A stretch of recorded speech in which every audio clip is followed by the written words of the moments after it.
I am Maureen Meyer. I coordinate WOLA's program here on Mexico and also our work on border security and migration. And we're very happy to have Sonja Wolf here from the Mexican-based Institute for Security and Democracy, Instituto para Seguridad con Democracia, con la Democracia.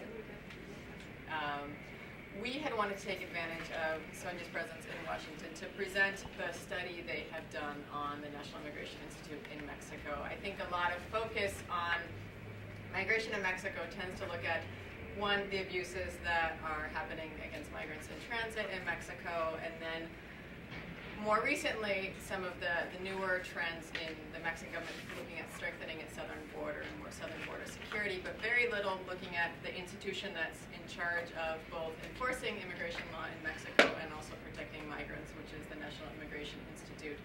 We think it's great that INCIDE, based on years of interest in working on this, finally did a very comprehensive study of the Institute, both looking at its infrastructure, structures, management, and pointing to some of the very many shortcomings in the Institute. So what we thought we would do in terms of format is have Sonja talk for 20 to 30 minutes on her presentation, thankfully all in English. We also have both the executive summary and the full version is available on CDs outside, and there's a few copies of the executive summary in Spanish out there. There's a full copy in English, also available online, of the executive summary. But we thought we'd have her talk and then open it up to Q&A, any comments you have. We're very happy to have her here. Good morning, everyone. I wanted to present a little bit INCIDE, the organization where I work, before talking about the study. INCIDE is a civil society organization that is based in Mexico City. We conduct work essentially on two areas. One is police reform in Mexico, and the other is migration, especially institutional responses to migration in Mexico. The study that we conducted has been translated into English as well. The executive summary in English is available.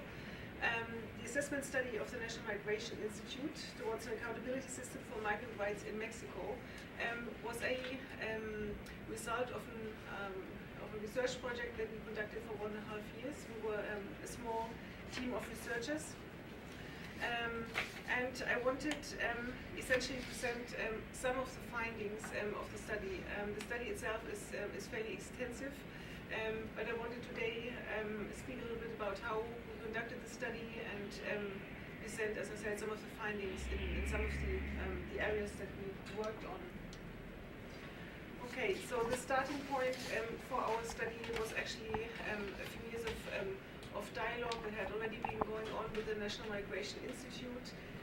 INCIDE has considered, like many other organizations, that for many years there have been significant levels of corruption within the National Migration Institute, but also many human rights violations have been committed against migrants in Mexico, especially trans migrants. Many of the trans migrants are from Central America and would like to reach the United States, often to find better work opportunities, but also because they flee social violence back in Central America, or in the case of migrant children, to reunite with their families in the United States. So INCIDE considered that even though the National Migration Institute is a key actor in the area of migration, it is an institution that generally has been very little transparent. This lack of transparency has also made it very difficult to learn more about the Institute, about the activities that its agents and officials actually carry out. So generally, procedures are poorly documented, cannot be observed by external actors. And this is especially serious in the case of migration control operations that are being carried out not just along the borders but in the interior of the country, and also migrant detention, because there's very little access to the detention centers. And what we wanted to do in the study was to examine formal procedures but also the informal practices that exist, and especially we wanted to explore a little why the practices of the Institute and its agents seem to deviate from the formal established procedures. And the overall objective was to strengthen, with our analysis, strengthen the Institute and ultimately to reduce migrant rights violations.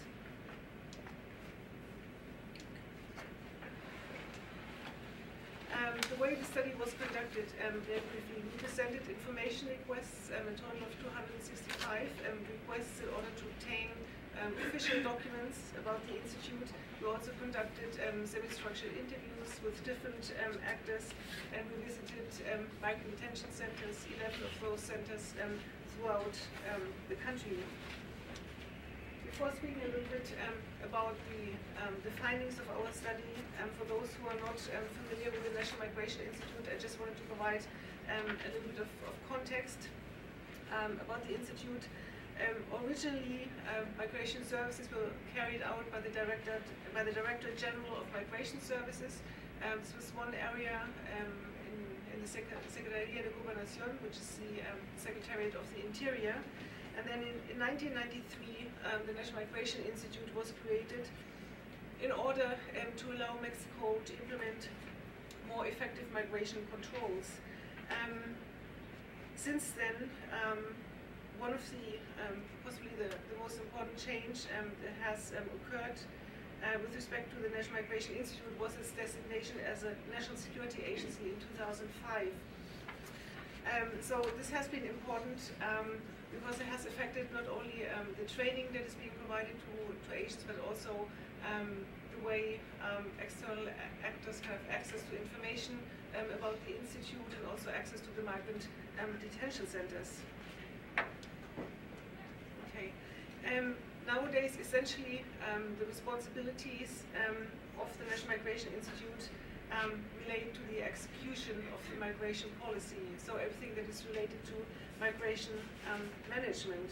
And briefly to explain the administrative structure of the Institute. The Institute is divided into 32 federal delegations, and then you have further divisions into federal subdelegations, local delegations, and subdelegations.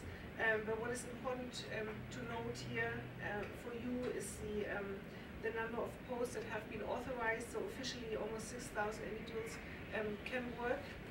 The National Migration Institute this does not mean that all these posts are necessarily filled at any given moment, especially when purges are being conducted of the Institute. So the current commissioner, for example, has dismissed more than 1,000 agents already for suspected corruption, for example. So the figures that you see here is the authorized number of individuals who can work in the Institute. What is also important to note with respect to the federal delegations, many of the powers that the National Migration Institute has have been delegated from the central sector to each of the delegations, and there's this delegation has meant that these areas have a great degree of autonomy in the way they implement procedures. So the standards can vary considerably between the delegations according to the management style, for example, of the delegate. The criticism that has been made of the federal delegations is that their power is so great and the standards vary so much that they have effectively become fiefdoms. So the findings I wanted to present to you mostly relate to the area of institutional management.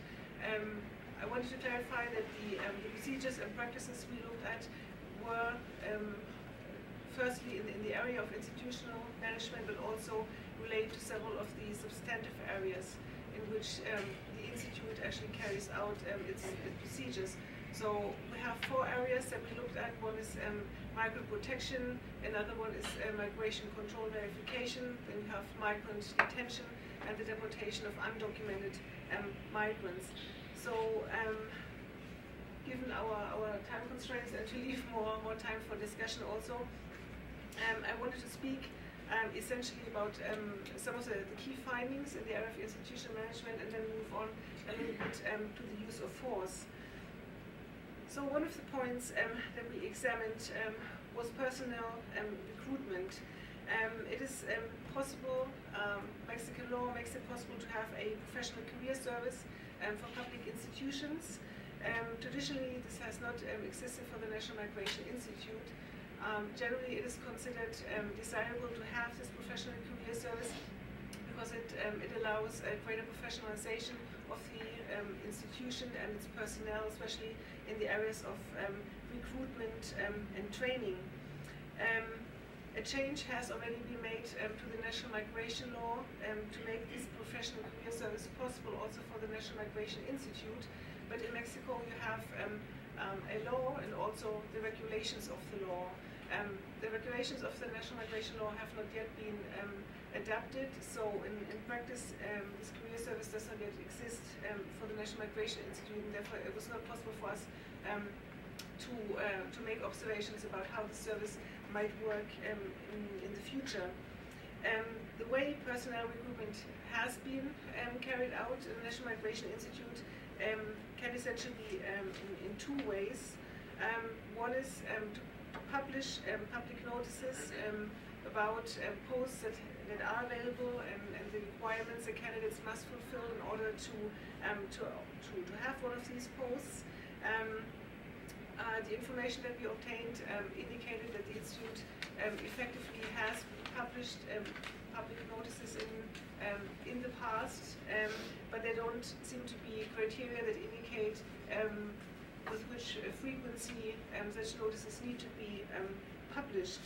So what would happen when these calls for applications are made is that candidates would actually pass through a competition, and then only the best candidates would be able to actually work in the institute. But what happens more often is that agents, but especially officials in the institute, actually get to work there by way of an invitation that is made by someone who already works in the institute.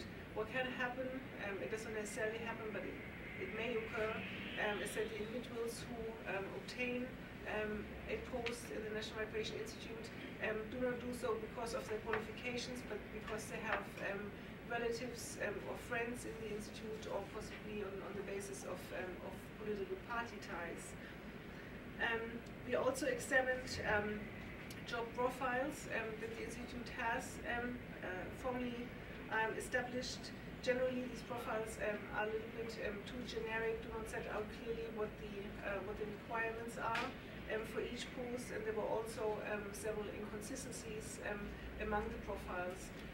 One example that I can give were the requirements for someone who wants to be the head of the Department for Legal Affairs. The requirements for this post are the same as for the post of a driver in the National Migration Institute. So these are inconsistencies that would need to be addressed in the future in order to establish more solid profiles, and in order to produce or to hire personnel that is really qualified for the posts they will be given. We looked at profiles of officials who had already been hired. The curriculums that we chose were those of the federal delegates. What we found when we reviewed these was that generally these individuals had licenciatura, so a first university degree, but several of these officials did not have academic training in a career that is related to migration or human rights. So you might have veterinarians, for example, among the officials. And also several of these individuals had worked in sectors that also are not strictly related to migration and human rights. For example, individuals with a police background, as is also currently the case with the current commissioner, who himself comes from police and intelligence circles and has also made changes among his subordinates, where many also come from these same sectors. The next issue I wanted to mention is training. In Spanish, there's a distinction between formación and capacitación. What the National Migration Institute offers is capacitación, so this is generally training that is being provided in a series of short courses, but there's no initial training program, which would be formación. The advantage of having an initial training program is that individuals can already be brought to the same standard before they join the National Migration Institute, and those who do not manage to reach this level could be filtered out at this stage. The Institute had at some point thought of establishing a migration training academy in order to contribute to the professionalization of its staff, but this project was never implemented because of a lack of resources. So the way training is currently provided in the National Migration Institute, we can make several observations about the courses. One relates to the topics that are being addressed in the courses. There's a wide variety of issues that are being addressed. There's human rights, for example, special care to vulnerable groups, but there's also national security, generally an induction to the workings of the National Migration Institute, some training that seems more pertinent to police agents rather than migration agents, and other issues that we observed relate, for example, to the amounts that have been invested in training, which are fairly significant, but it is not clear that even though the Institute has invested a great deal of money in its courses, that this has effectively contributed to the professionalization of its personnel. We did, among the information that we requested, we could not obtain criteria for the selection of course participants. These do not seem to exist, and instead what is being done is that agents can express their interest to participate in certain courses, but they can also be invited to participate in courses on the basis of suggestions made by their superiors, but there are no objective criteria for accessing training courses. And an important point is also the lack of evaluations and of a follow-up system. So if you would like to determine what agents actually have learned from the courses they attend, it is not possible to determine this, because all that is being done is to ask the same agents what they thought of the courses, but there's no evaluation of the agents themselves, nor is there a follow-up system to establish to which extent the agents apply the knowledge they have obtained from their courses. So some of the slides I wanted to show to you. This one here simply shows you the educational level that the public servants in the Institute actually have. As you can see, most have a high school degree or an undergraduate degree. What struck us as interesting was that there were individuals who joined the National Migration Institute when they had not completed their primary school. But the Institute offers academic training also to level the standard. So several individuals actually finished primary school, for example, when they already worked in the Institute. So generally, the level that we see here is fairly high, but what we do not know is the careers that the individuals actually studied. So this is something that would still be relevant to determine. And the next slide that you can look at, this is something related to the course participants. You can see two kinds of figures here. The one that is lower, the green line, actually indicates to you different individuals who have had access to training courses. The figures in blue are higher because these are individuals who have attended more than one training course. So the figures indicate that while there are individuals who have access to several courses per year, there are also individuals who have apparently not had access to any training courses. And so this raises questions about the level of training that actually exists among the personnel. And next point I wanted to mention very briefly is the oversight system. There's no formal oversight system within the National Migration Institute. The way the Institute currently prefers supervision to be carried out is via the federal delegates. So in each of the 32 delegations, the person in charge there is expected to supervise personnel throughout the day and in different locations.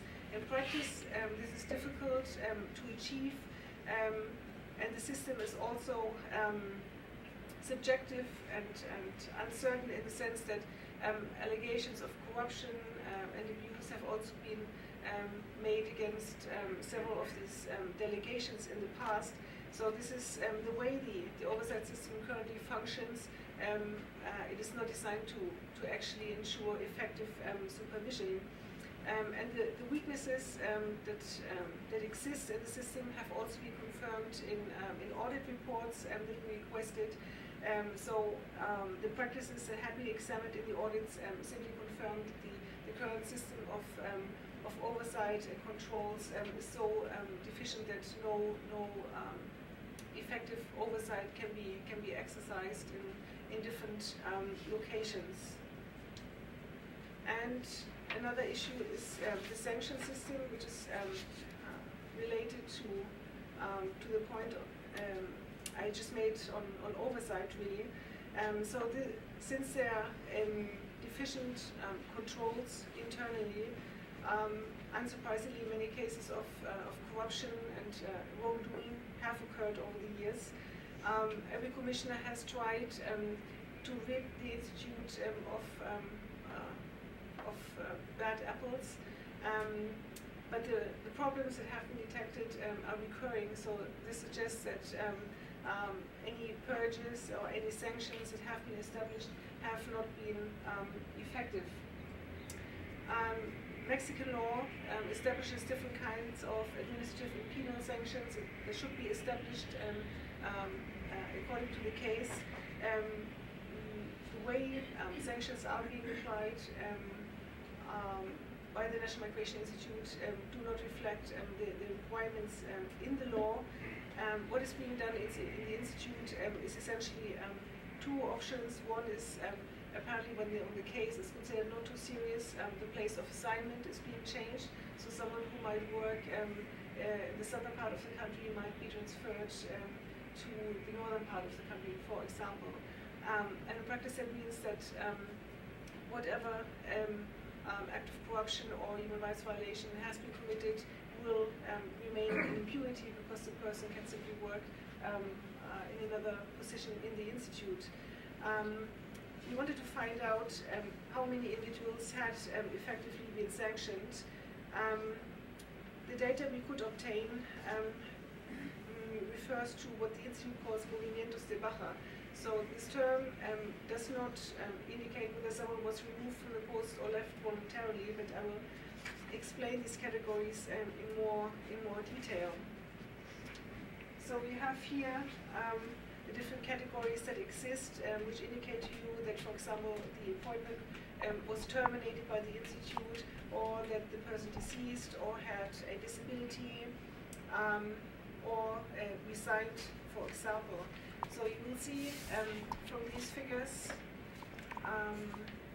that the category of resignation is the largest one. The figures that we could obtain for the 2002 to 2013 period indicated to us that resignations were actually the largest category. So we had 5,170 resignations for this period, and for the same time we had separations and bans that were limited to 237. It seems that when cases of malpractice, of wrongdoing are being detected, that the most common decision that the Institute takes is to request the resignation of its personnel.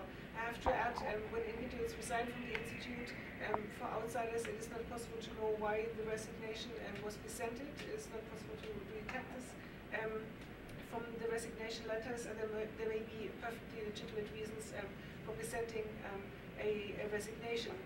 But when you compare cases of individuals who had been accused of extortions, for example, in detention centers, or of other human rights violations, you compare these cases with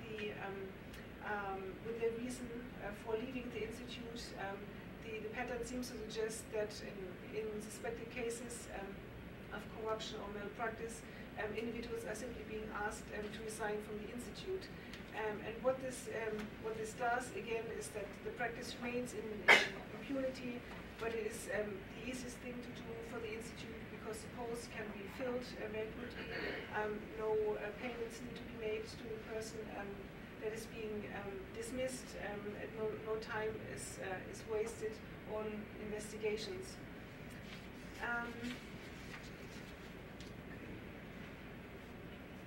So these figures also show to you a little bit the individuals who have been sanctioned. There's a register that is being maintained by the Secretariat of Public Function, as it's called in Mexico. This is the data we have for ILM personnel for the period from 1993 to 2013. You can see for the entire period that 1,837 individuals had actually been sanctioned. So again, this figure is fairly low compared to the number of resignations I had already mentioned to you. Okay, I wanted to move on very quickly to migration controls. The National Migration Institute is of course present at Mexico's borders to control entries and exits into and out of the country. But what the Institute can also do is to carry out inspections in different kinds of places, workplaces, homes, but also checkpoints that can be established along roads in the interior of the country. And the agents also carry out operations along the railroads because many transmigrants use cargo trains in order to reach the United States. What struck us as important in the area of migration controls, but this is also an issue that pertains to migrant detention, is the use of force. We were especially interested in finding out whether the Institute had a protocol that regulates the use of force. It was confirmed by the Institute, also in interviews that we conducted, that this protocol does not exist. The problem is when the use of force is not being regulated, that it's left to the discretion of the agents how they will react in certain circumstances, how they will treat migrants. So when the use of force is not regulated, there is ample margin for abuses, and such abuses have been documented both in immigration controls and in migrant detention. I'm not sure how well you can see these two photos. This was evidence that we obtained by one of the migrant shelters in the south of Mexico. So the two migrants you can see here are individuals who were injured when they were trying to flee migrant control operations that were carried out near the trains. Okay. I had information on migrant detention centers as well, but I will leave this for the discussion if anyone would like to have more information. And I wanted simply move on to some of the conclusions and recommendations that we made. So overall, one of the conclusions that can be drawn from the study is that it's not sufficient to review some of the procedures or some of the practices that the Institute carries out. It is important to restructure the Institute in its entirety so that it's more accountable, more transparent, more professional, and so that human rights violations can be reduced. But it's also important, if we actually want to see improvements in Mexico, that not only the National Migration Institute carries out changes in its activities. It is also important to work on community development because most transmigrants really leave for reasons of social exclusion or social violence in their countries. So people should not have to leave. If the pressure on migration would be reduced, there would also be less pressure on migration agents in Mexico to detect undocumented migrants, and this might in some way contribute to reduction of migrant rights violations in Mexico. So it's important to work on this side as well. But more importantly, it would be important for the governments in the region to discuss how migration policy in the region might be changed. And it seems to us that the responsibility in this area is even greater for the US government, because it's very much a country of destination for many Mexican but also Central American migrants. Some of the recommendations you will see in the study that we made, several general recommendations, and they're general because they're not only the responsibility of the National Migration Institute but also of other institutions. And then we have 101 specific recommendations for specific actors, public and private. One of the points that would certainly need to be discussed, it might be very difficult to change, but we wanted to present it at least, is the link between migration and national security that is being made in Mexico. And it seems to us that this is one of the reasons why it's difficult to promote and defend migrant rights in Mexico. So it would be possible, it would be necessary to change this perspective and to move more towards a citizen security framework in order to put into the center human beings, migrants in this case, and not the integrity of the Mexican state. As I said before, a general recommendation is also the restructuring of the National Migration Institute, so that the institute itself and its procedures are strengthened. And another general recommendation would be the creation of a civilian oversight agency. I mentioned that the controls that currently exist, both external and internal ones, are deficient. The idea here would be to establish a civilian oversight agency that can scrutinize the institute in an impartial manner, investigate cases of reported malpractice, and also publish these findings. And the idea is not to substitute current control mechanisms that exist, but to strengthen existing ones. Some of the specific recommendations relate essentially to the issues that I have presented to you today. So INCIDE considers it necessary to establish a professional career service to ensure that the institute has professional staff and the frequency of personnel turnover is also reduced. A migration training academy, which the institute itself considered important, INCIDE believes that it is necessary and also possible to establish this academy. Resources often are scarce for public institutions, but another Mexican NGO conducted a study specifically on the institute's budget, and it was determined that the National Migration Institute has many resources available. It's a question not necessarily of obtaining more resources, but of reorienting the way the budget is being spent at the moment.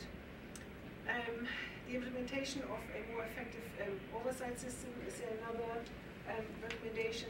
And the final three points I wanted to make concern the implementation of a more effective sanction system. By that we mean a sanction system that goes beyond the removal of one's duties, the creation of a protocol that regulates use of force on the part of INM agents, and finally the unification of the criteria of conduct of the federal delegations, so that the margins of discretion in the different delegations can be reduced.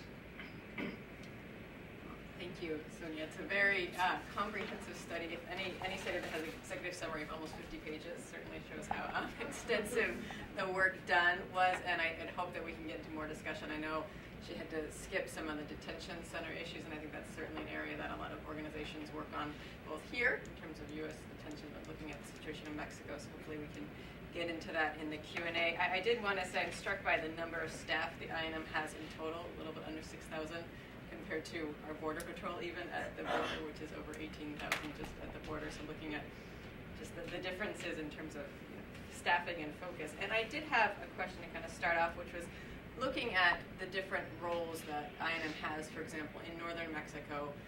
If you're at the border, which is certainly very INM staffed, you have much more of a role of receiving repatriated Mexicans there as compared to southern Mexico, which is much more kind of an enforcement role, looking at Central Americans or migrants in transit. So question there in terms of, are there any distinctions made in terms of training or roles, in terms of what are the functions of an INM office in Nogales as compared to Tenosique or Tapachula, for example? And also on that, did you get a sense of study of, do they prioritize staffing based on flow issues, for example, of where there are more migrants both in transit, but looking at the U.S.-Mexico border as well? Something we certainly observed in our research is that even with flows of more and more migrants from Mexico being deported through Tamaulipas, for example, the staffing didn't necessarily reflect the flows of Mexicans that were coming. So I don't know if you have any sense of how they think about those things or flexibility in terms of staffing, and then we can open it up to others for questions. Okay. Yeah, I'll start there and then we can take maybe 3 questions at a time. Okay. So the functions that INM agents have, also the training that is provided, is according to the level they have. So many agents are hired as federal migration agents, but then there's no further distinction, certainly not whether they carry out migrant control operations or work in detention centers, or whether they work in the southern part or the northern part of the country. There are distinctions for protection agents.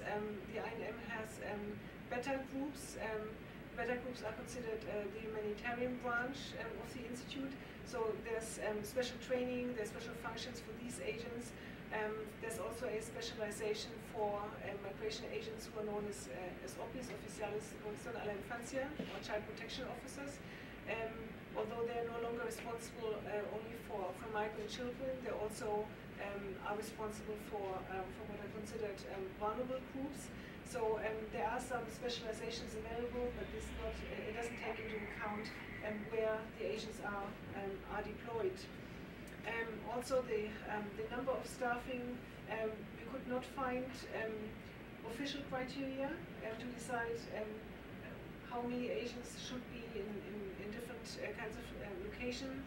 The figures that we specifically requested were for migrant detention centers, because the number of personnel that are assigned to the different migration centers will also determine the quality of the service that is being provided to the migrants detained in these centers. But again, you would expect, for example, that in areas that experience a heavier migration flow, that more migration agents are assigned to these areas, also to larger detention centers. That was not the case. Sometimes when the migration flow was actually very limited in certain areas, there were more agents than in areas with a heavier migration flow. So again, there were no official criteria in that sense. Why don't we open up for questions? I'll probably take 3 at a time, and if you could introduce yourself. Good morning, Annie Moody-Chadwick. I'm here with UNHCR. Thank you very much for presenting your findings to us today. My question relates to, as Mexico increasingly becomes a receiving country and a country of final destination, how do we move from national security to citizen security when national security does not exist at the time? And also how to counter the xenophobia tendencies we're starting to see in the northern regions as well. What's the last question? Oh, it ties in as we begin to see xenophobia rise in the northern, along the northern border. How do we counter that and focus on citizen security? Hi, Carolina Jimenez with the Open Society Foundation. Very good to see you. One question about the leadership. You mentioned that there has been different attempts in the history of the institute to, make certain changes without much success. I think the civil society organizations in Mexico have been very vocal about the abuses committed by agents. Yet the response of the latest administration is to name a commissioner who is enforcer, right? With a very strong police background. So, do you feel really in the leadership side of the institute there is place for change, or it's just the way the institute is structured to be? Michael Evans, the National Security Archive. I have kind of a different question about, you mentioned, just as I walked in, we were talking about the number of access to information requests you've made.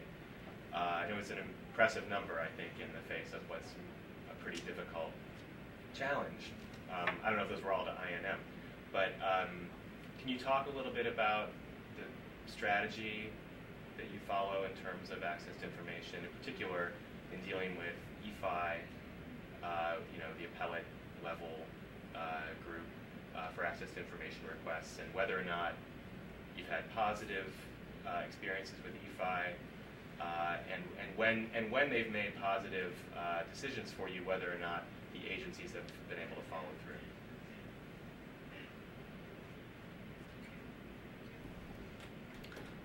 National security. We thought it was important to put it out there more for people's reflection and discussion than in expectation of any real change. It is very difficult to move to a different perspective. Many civil society organizations have criticized the link between migration and national security, but over time this has not brought about any change. So there are some questions as to whether Mexico pursues national security perhaps more in its rhetoric than in practice. But if you look, for example, at the new migration law, there's the same tension between migrant rights and national security. So if this tension is already enshrined in the law, then the institutions inevitably will also, in their actions, reflect national security as a priority. There are individuals who think it might be possible to carry out migration control with respect to the rights of migrants. But as long as national security is being applied as the lens through which migration should be seen, and it can be assumed that national security will be the priority, simply because what is at the center of this approach is the state and not the human being. So we would like to promote discussion on this, but it seems very difficult that certainly in the foreseeable future that any change will be achieved. Firstly, because the current government also defends this approach, and the current commissioner has emphasized repeatedly that migration is a matter of national security.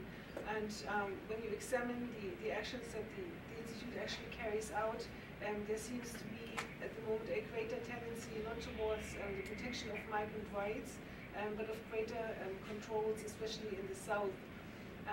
So again, for anyone who has visited Mexico's southern border, of course questions can be asked about how secure is the border, and when you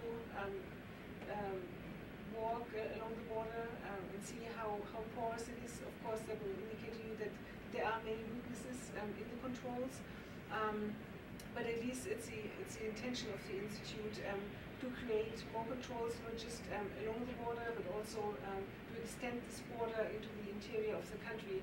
So they're currently working on a new program for Mexico's southern border, which would increase the controls and to establish what they call belts, two further belts in the interior of the country in order to stop the flows of undocumented migrants.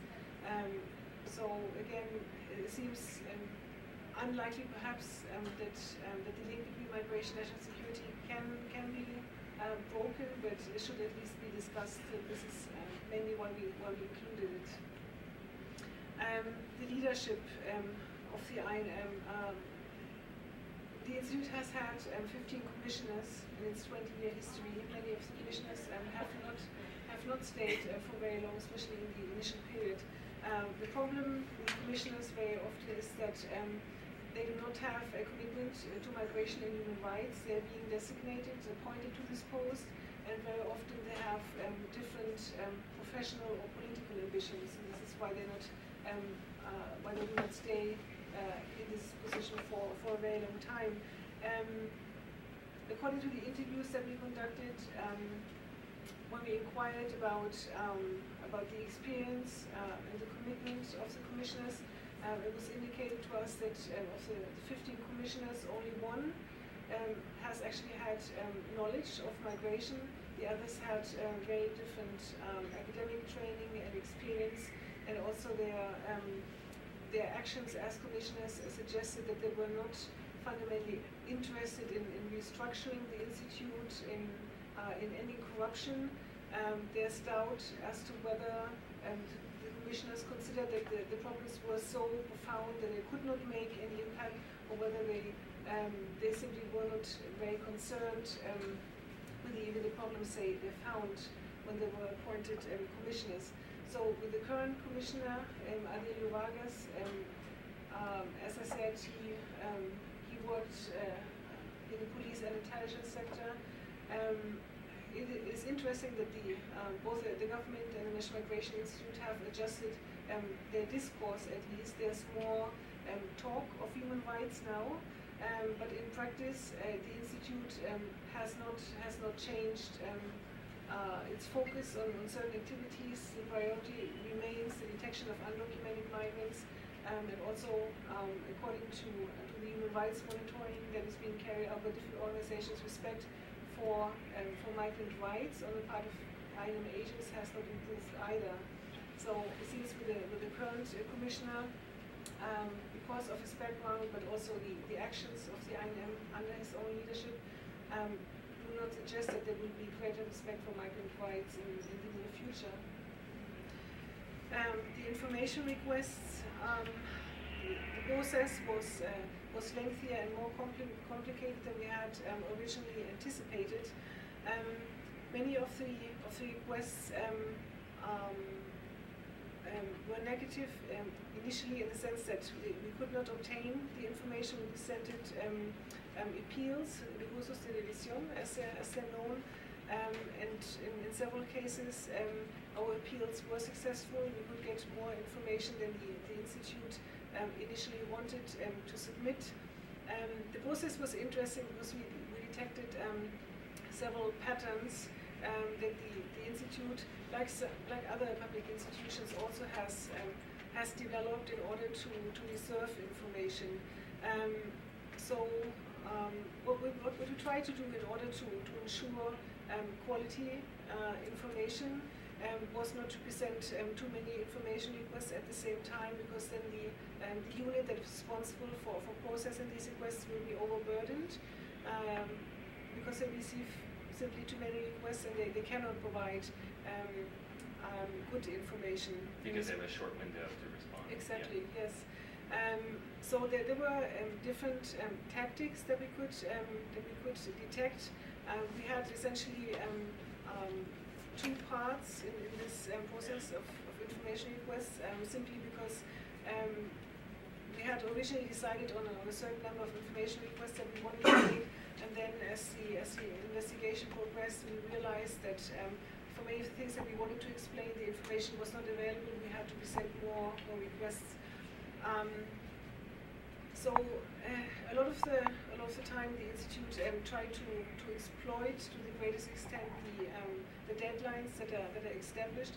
So instead of responding swiftly to the information request, they said, no, we need more information. We do not understand what you're saying.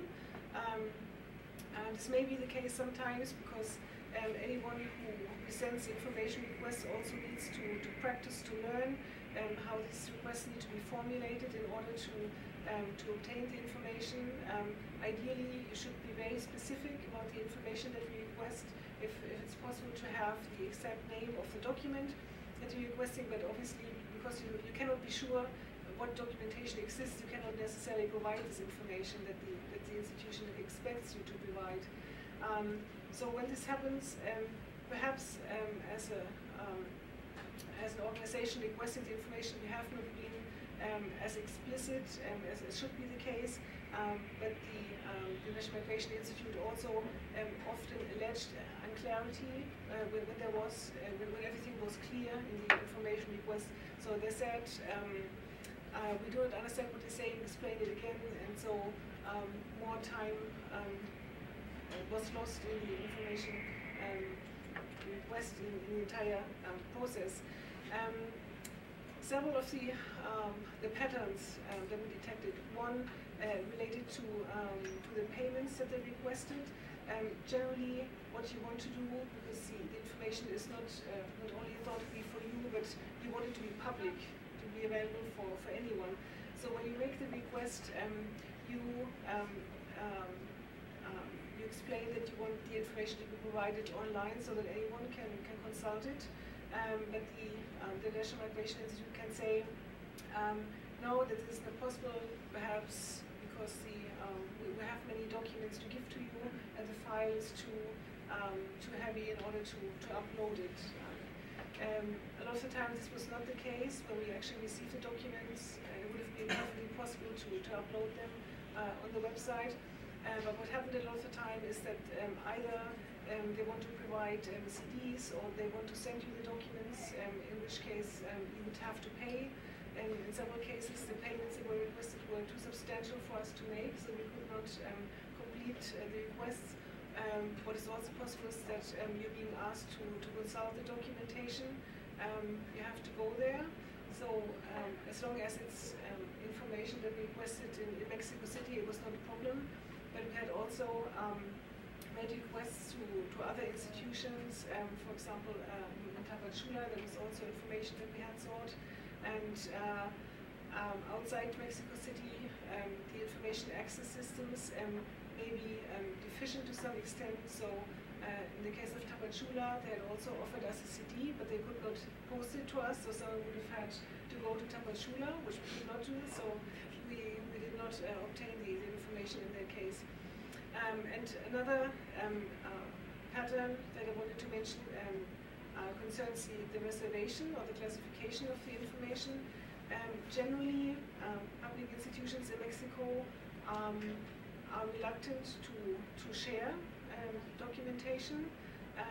Generally, not just when issues are perhaps more sensitive. So in the case of the National Migration Institute, this also happened in several cases.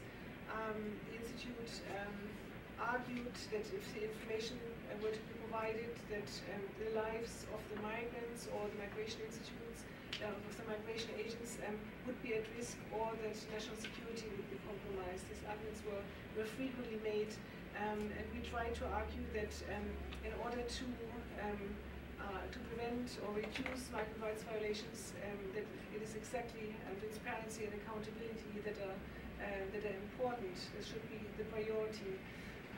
So these arguments were presented in the appeals, and the response of the OFI commissioners has been mixed. It seems that when the commissioners deliberate on these appeals, that the positions that each commissioner may take also impacts the resolutions that can be adopted. So there have been commissioners who have, for example, defended the national security argument, and then in several cases where we thought the information should be made public, the commissioners disagreed. Other questions? Just as a follow-up, I mean, what you're describing is not surprising. Generally in the nature of bureaucracies, and also, and particularly with the national security excuse. Besides, one of the things that has happened in the United States is that we have an independent judicial review of the refusal of government to give information. Beyond the IFA in Mexico, is there any recourse to the courts? I know it's exactly what they want you to do, which is spend all your time trying to get the information rather than analyzing it, and it's just another step. But the Mexican judiciary has been somewhat independent in some issues over the last several years, so I'm wondering whether there's a recourse to judicial review of their refusal to give you the information. Does that exist? No. No? Okay. Long question, quick answer. I'm Jennifer Podplow with the Women's Refugee Commission. I would like to hear a little bit about the detention centers, if you could speak just generally, and then also in particular what sort of oversight there is of the facilities, if there's governmental oversight or if there is any sort of civil society oversight. Stephen Parker with the Department of Justice, Human Rights, and Special Prosecutions. I was just hoping you could explain a little bit more about what you mean in the way of, you referred to corruption and human rights abuses by INM agents, and I'm particularly interested to what extent there's evidence of abuses beyond, say, excessive force, and particularly to what extent there's evidence of agents working with or turning a blind eye to the actions of various criminal organizations and the like to prey essentially on the people making this trip to Mexico. Do these questions, then one last round.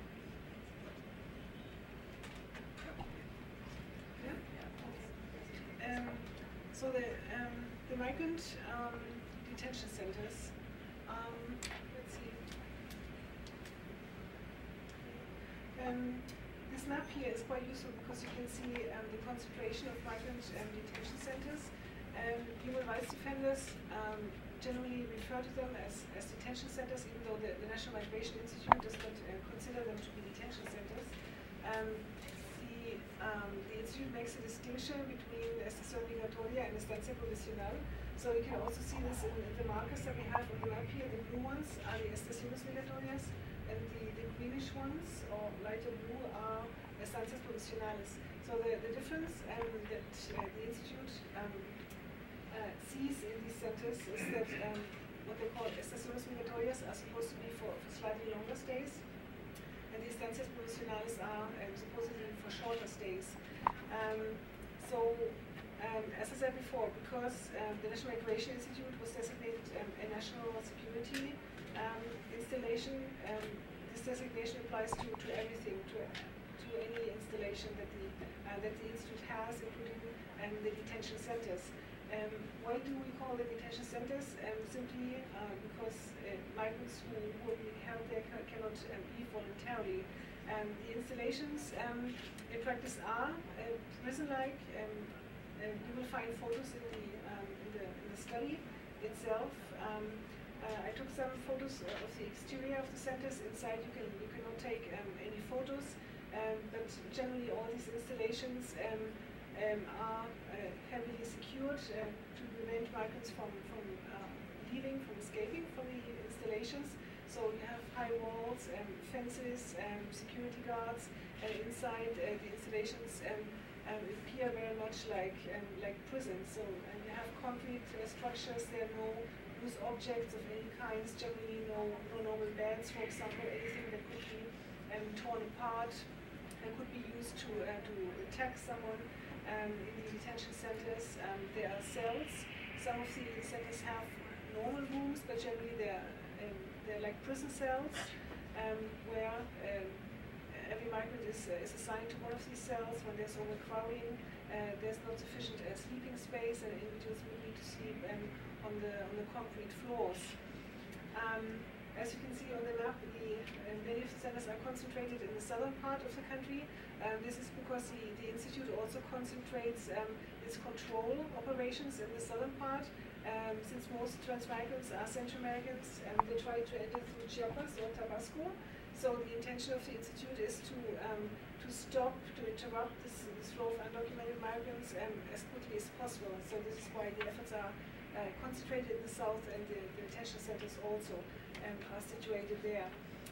So supposedly the difference between the centers is that those that are called estancias provisionales are meant to be for shorter stays, essentially only for transit. Before migrants are being sent to the centers that are meant for longer stays. In principle, detention is meant to last up to 15 days, but it can also be prolonged up to 60 days. When some sort of legal recourse, for example, is presented by the lawyers, or when the paperwork is difficult to complete for some of the migrants. So the centers that are designated as estancias provisionales, they're generally more basic in migrants are not supposed to spend many days there, but in practice, migrants can also be detained there for a longer time. One of the problems is that the detention oftentimes is in practice longer than it's meant to be. This is especially the case for certain nationalities, for Cubans, for example, who do not want to return to the island, or Cuba doesn't want to accept them. So it's these migrants are in a difficult situation. The National Migration Institute does not want to release them either. In those cases, especially, it is fairly common for individuals to be detained for 11 months in these centers. But it can also happen for other nationalities, for Central Americans, for example, when they're being detained in the northern part of the country. The National Migration Institute wants to save resources, so what it tries to do is to fill buses with about 30 individuals in order not to waste resources. So migrants that are detained in Baja California or in Chihuahua, for example, especially in the winter period when many migrants actually travel to Mexico, it is very unfortunate for these individuals because they can spend unnecessary times in detentions because the National Migration Institute is not able to bring together a sufficient number of migrants to fill the bus in order to make the transfer to other detention centers in the center or the south of the country. Generally, it has been observed that the conditions in the centers have improved over time. In the past, the Institute has used actual prisons for migrant detention centers. This is no longer allowed because of the many because of the criticism that has been made against the Institute. There has been an effort to improve the conditions, to build more modern infrastructure. So there have been improvements in terms of the installations, even though they're, as I said, they're still prison-like in nature. What has not changed fundamentally is the treatment of migrants. There are several areas that are problematic. Other organizations have also conducted human rights monitoring on a more permanent basis. Generally, the areas that all organizations have criticized pertain, for example, to the access of information. Migrants would like to know how long they are going to be detained, how they're going to be returned to the country of origin. Migration agents generally are not very concerned with this aspect. Their priority is to complete the administrative procedure they have to carry out and to return migrants to their countries, not to provide information, not to provide high quality service, not to respect their human rights. So when this happens, when information is not being provided about the procedure that migrants can expect about asylum requests that they would like to make, when this information is not being provided, migrants can experience frustration or anger, and in some cases this can lead to conflicts in the detention centers, either among migrants or between migrants and INM personnel. Access to telephone communication can be difficult. Prolonged detention, I had mentioned already. The quality of the food is variable. It depends very much on the INM staff that is responsible for each detention center. Some make a greater effort than others to respect dietary needs, to provide different types of food every day. But generally, audit reports also have shown that the quality of the food is not the best in the detention centers. Medical services is perhaps the most problematic area. The visiting hours are very limited, and doctors are not always present in the facilities, so access to medical services can be very limited, very difficult for migrants. And also, medicine may not be available as is needed, and there's great need also in terms of psychological and psychiatric care that some migrants do need recreational space.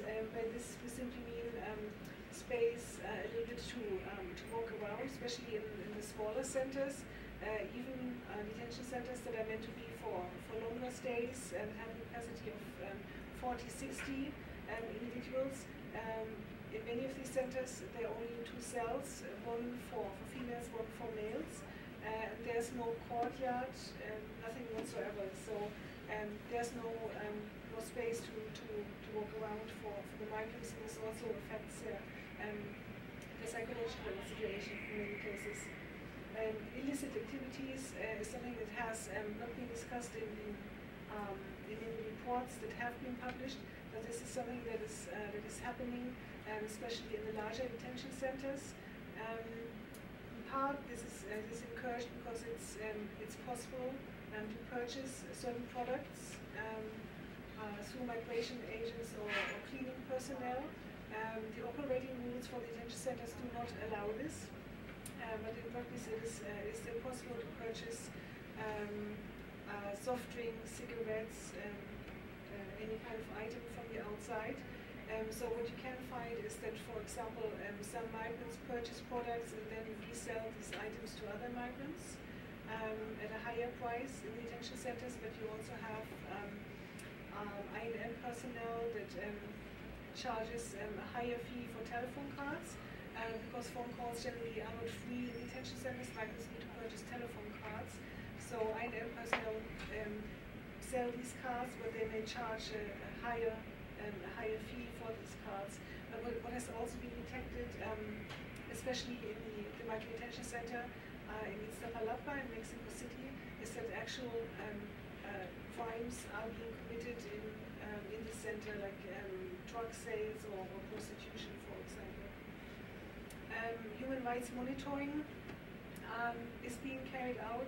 Some societal organizations try to do this, but as I said, because the detention centers are national security installations, it is very difficult to have access to these centers. So the operating rules at least permit access to the detention centers. It's possible to request visits or to request different kinds of activities to be carried out in these centers.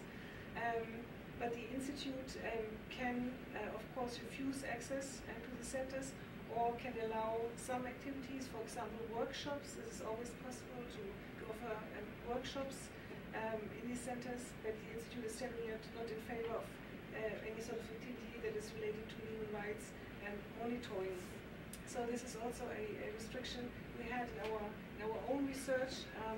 We wanted not only to interview migrants, but also inspect the installations and wanted to learn more about the conditions there. And this is not permitted. It is not possible to have access to any part of the installations apart from rooms that are specifically designated for interviews. And the access to migrants can also be limited. So the Institute, for example, can select migrants for the interviews. You cannot freely choose them. And generally, the times that we request in order to interview migrants can also be limited. So there are a series of restrictions. The National Commission for Human Rights has access to detention centers, and they try to also to interview migrants in different centers across the country. But the National Human Rights Commission has been criticized for its own performance because it, for some reason, fails to detect many of the abuses that are being committed, or when it detects them, does not report them effectively or criticize the institutions for committing or committing them. Last round of questions I had Adam, Emma, and Mayor. We will take the last one. So go ahead, Adam. Thank you, Sonja. I'm Adam Isaacson. I work here at WOLA. The reforms that NCDA proposes to the INAMI, of this, are most or all of them administrative reforms that can be done with relative ease, or will most of them actually have to pass through a legislative process?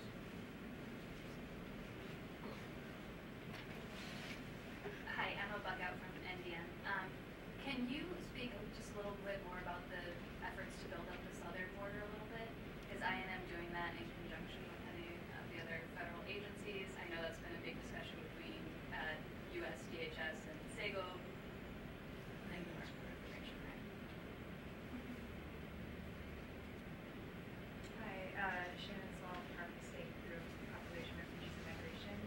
You mentioned that, for example, Cubans sometimes spend a longer time up to 11 months in the detention center, and then you mentioned access that migrants don't necessarily have access to information about asylum practices. Can you talk a little bit more about what opportunities migrants have to learn about claiming asylum, maybe especially Cubans, if you were able to interview Cubans?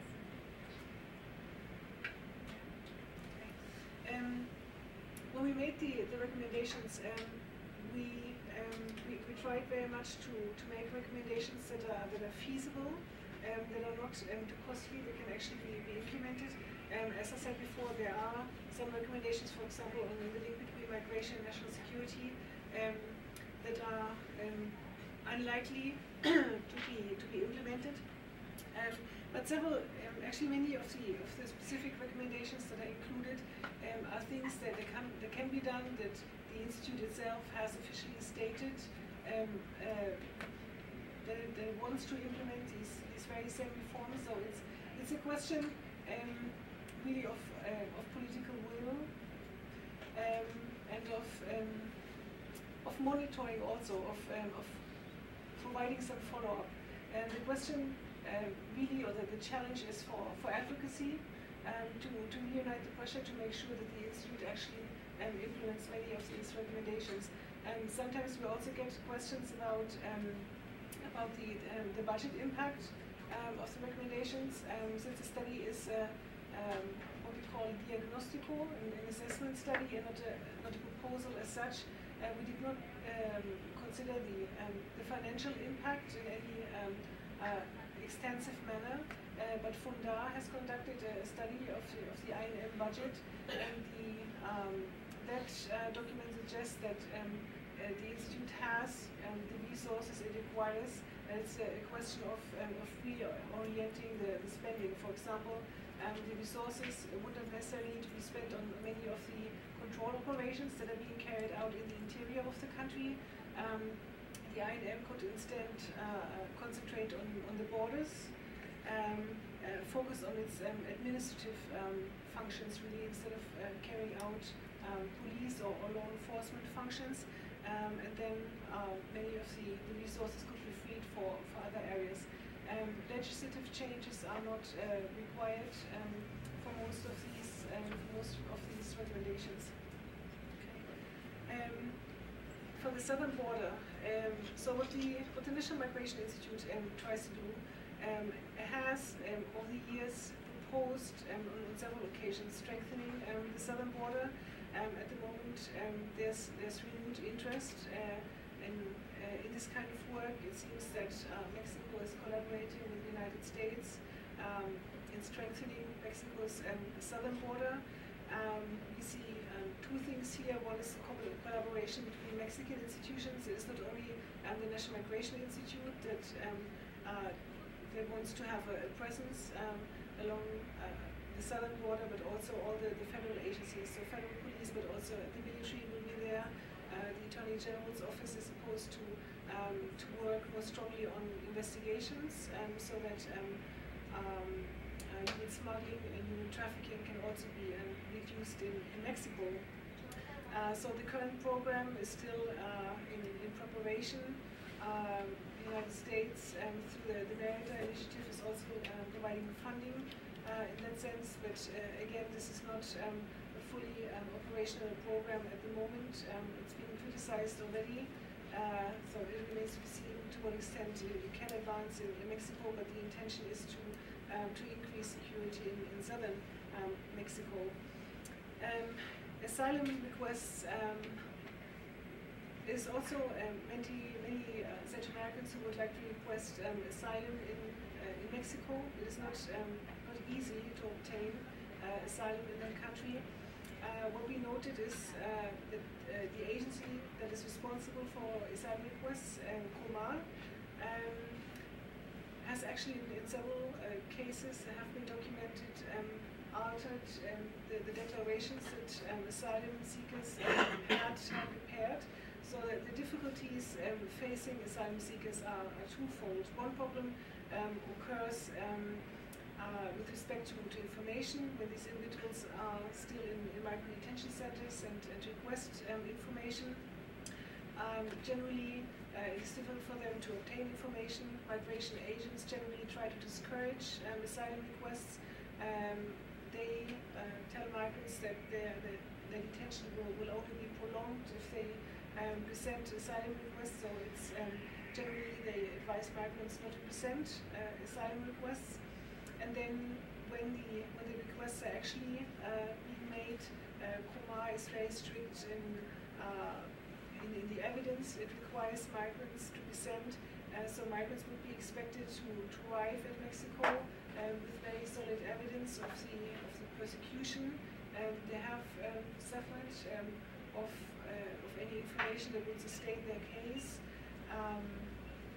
And in many cases, the asylum requests are actually rejected. But as I said, with respect to the activities of the COMA, there is no study that we know of the COMA itself. It would be important to research a little bit more how decisions are being taken there, how it's possible the declarations are actually being altered. Thank you for all of this very comprehensive study. Maybe one last question. if it's possible, comment question. Thank you for your presentation. I'm Cynthia Martinez. I work at the Mexican Embassy here in DC, and I've heard your presentation with interest. I think that part of denouncing and pointing out the institutional weaknesses is very important, and the work of INCIDE and other organizations is very important in this sense. However, in the part of recommendations, I've seen very often that sometimes there are not detailed recommendations on how to implement those changes, which is the most difficult part. As an insider, that's the most difficult part. So I wonder if this study takes one of them and goes in detail. If you could talk a bit more about this, of how to implement in detail one of those. Okay. I started the presentation by saying that civil society organizations generally are interested in seeing and also in assisting the transformation that the National Migration Institute requires. INCIDE, for example, is known for its work with public institutions, especially in the area of police reform, but it is also INCIDE's interest in helping with the transformation of the National Migration Institute. So the study that was conducted served primarily to confirm what had often been suspected of already, of what was occurring in the National Migration Institute, and we tried to present very specific recommendations. If the will exists in the National Migration Institute, in the SIGOM, many of these recommendations can be implemented very quickly. For example, the protocol on the use of force is not difficult to implement. If for some reason there should not be knowledge in the Institute of how to do this, other organizations can offer this expertise. But the more important challenge is the interest, the will that we need to exist to implement these recommendations. Openness on the part of the National Migration Institute to accept proposals and to actually work on them. And importantly, to think holistically about changes that are required and not to work on specific changes. And I think it is also necessary for organizations that are interested in strengthening the institute, for these organizations to work together. There are also intergovernmental organizations with a presence in Mexico that are interested in helping the National Migration Institute, for example, in the area of training.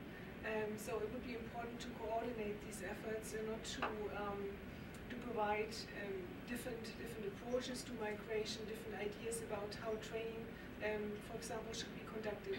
So to harmonize, to unify these efforts so that the institute can really be transformed and can better respect migrant rights in Mexico. And maybe if you could comment there on what your relationship has been with the IM with this study. So the study was conducted independently of the National Migration Institute.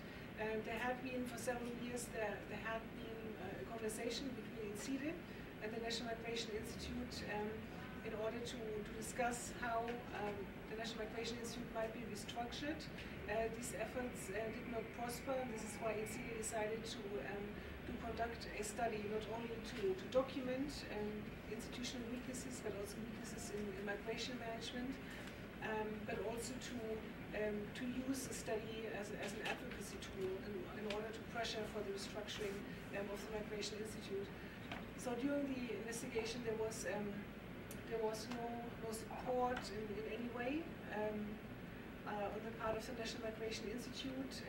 When the study had been finalized, we wanted to not only to present it publicly, also to present it directly to the authorities. The National Migration Institute was not receptive to this idea.